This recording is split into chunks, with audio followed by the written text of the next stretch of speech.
Hey boys, what is up? Welcome back to some more Sydney Roosters career mode. We're taking on the Sharkies in round 3 of the Auckland 9's. We're in first spot in our pool, going along pretty nicely. We're starting to click, but you will notice we do have a bit of a different side. We do have Omar Slamenkel in place for, I think, Ferguson. Latrell Mitchell's on the bench. I think last game we had Mitchell starting. I'm not too sure, but yeah, like I said, definitely mix and match the team around in the Auckland 9's. It's a good place to do it. Good place to test out the guys.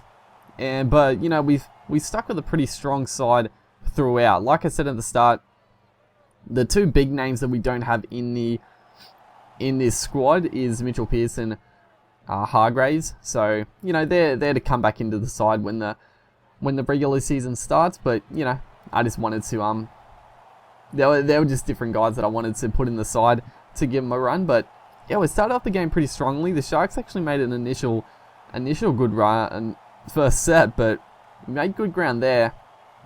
And not a bad kick, but it's Takeaho under the ball, unfortunately. It wasn't one of our outside backs to swoop on that one. As 6 minutes into the game, still a 0-0 scoreline, so not too exciting. Not the most exciting 9's matches.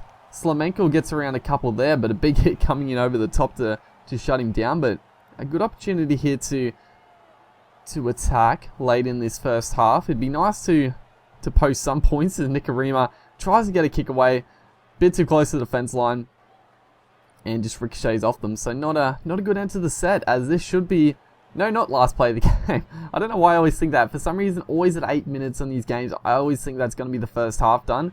I don't know why. I guess it's probably because 18 minutes is the end of the game. So I'm just always like 8 minutes, okay, that's half time. But no, it's a 9's tournament, so it's a 9-minute half. Just gotta remember that. But we are gonna look to score before half time. It is close. Probably might get one more play after this, but Dylan Napa gets it out to Sam Moa, who is into the side now as well. Gets it back up to Nicarima on the wing here. Unfortunately, it was Nicarima. He doesn't quite have the pace in this game. Obviously, in real life, he's really quick, but in the game, he's not too quick. But we did go into halftime 0-0, but the second half is not going to start off too strongly. We passed it straight to the Sharks player. Honestly, right there, I was a little bit confused. The jerseys aren't that alike, but I don't know, just the lighting, it just they sort of just blended in a little bit. I mean, we obviously have a red and the blue, the darker blue, but I don't know, just the players sort of got me confused, and the Sharks punish us straight away. I think it was Andrew Fafita on the wing scored a try, which is pretty frustrating. I can't believe we didn't catch him, but you know, we gotta come from behind as Kenny Dowell almost busts straight through there. But a good tackle. I actually don't know who's playing in the Sharks time. That might be Valentine Holmes at the back there, but they do have a pretty strong side. As Boyd Cordner gets it out to Guerra, gets it onto Nicarima on the wing again. He doesn't have the pace. Gets it back to Orbison. Nicarima is just finding himself out on the wing here. I don't know what's doing, but now he's just standing out of play. Get back in the field, you fool. But Dylan Napa gets tackled here, and that's a pretty big set. 90 meters gain in 4 tackles. That's pretty decent effort, but unfortunately, the Sharks just race up out of the line, shut it down.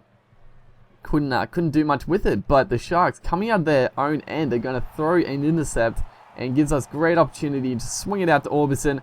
We had a bit of an overlap. The Sharks, yeah, they sort of screwed it up. I think it was Luke Lewis. He slid across. I guess he was waiting for his offensive player to come across with him. As Slamenko is kicking. Yeah, he's kicking, and we missed the fucking goal. I don't know how we did that, but we did. But yeah, he switched Ferguson, and I forgot to change the kicker, so Slamenko's kicking. He probably kicks in real life, who knows? I mean, most players do kick a bit, so the Sharks again, though, they're going to give us another intercept, and that's sort of just the trend of this game. The Sharks just turning over possession, and it's going to be that man, Slamenko, steps around the winger, and the Sharks, pretty poor defense. They didn't really back up their player. They sort of were getting back into position. They thought the winger held him off, and then we just cut to the corner, and a pretty easy try, pretty soft try. As Slamenko, that man again, looks to convert the kick. So he started pretty well his debut match. He's made a couple of nice line breaks, and a nice conversion right there. He is pretty well rated, like I said in the last video. He's like 79 overall, so he'll definitely get some game time. As a nice play here, gets it back to Orbison. going for the corner. Luckily not to get taken out of play there, but in good position. Tries to get the grubber away. We probably should have just parked that back on the inside. Could have been a try, but we went for the grubber. Bit of a sneaky play, but didn't pay off. As the Sharks here get the offload away. They are playing from behind, so you can excuse a little bit of risky play, but just nothing for them has really paid off, as just attacking straight away. Corner, drawing pass to Aiden Guerra, and he's going to score. And I think they actually give that a bonus try, which is a little surprising, because pretty sure Guerra here plants the ball down. Yeah, he definitely missed, he missed the bonus zone. He did slide into it after, but I think we got the bonus points for that. I'm not actually too sure, but yeah, we must have. It's 17 to 6 now. As we go for a short kickoff, you know, just trying to rub salt into the wounds, and we did pick it up. Big Red, Dylan Napper on the wing here, steps around one. As we spread it back to the right here, you know, just going from sideline to sideline. That's what 9's is all about. Gets it onto Nikarima, onto Takeaho, and straight through the gap. Amazing speed in this game, Takeaho. And this is what I was talking about. Just when he gets the ball, I sometimes think it's Blake Ferguson, because he does look a little bit like him in the game, just from afar, obviously. And he's got really good speed. He just burst through the gap and scored a nice try. As we've all of a sudden, this second half, it was 0 at half time, and now it's 23 to 6. So a pretty entertaining second half for the fans, as the Sharks here get one last chance. We tried another short kickoff. It's not going to pay off, and Takeaho's chasing a big chase. He's not quite going to get there. We have to switch to Johnny Tilvashek. What a huge effort by those two guys. Tilvashek just got to him. Might be Luke Lewis. It sort of looks like him. But right here, they're going to look to spread it.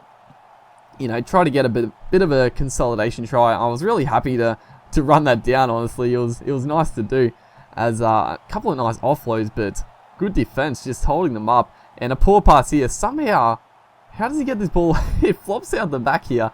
They're going to throw the pass just because it's the last play of the game. And it's going to be Dale Copley to pick the ball off. And we're going to score. I don't know how this happened, but defense into attack.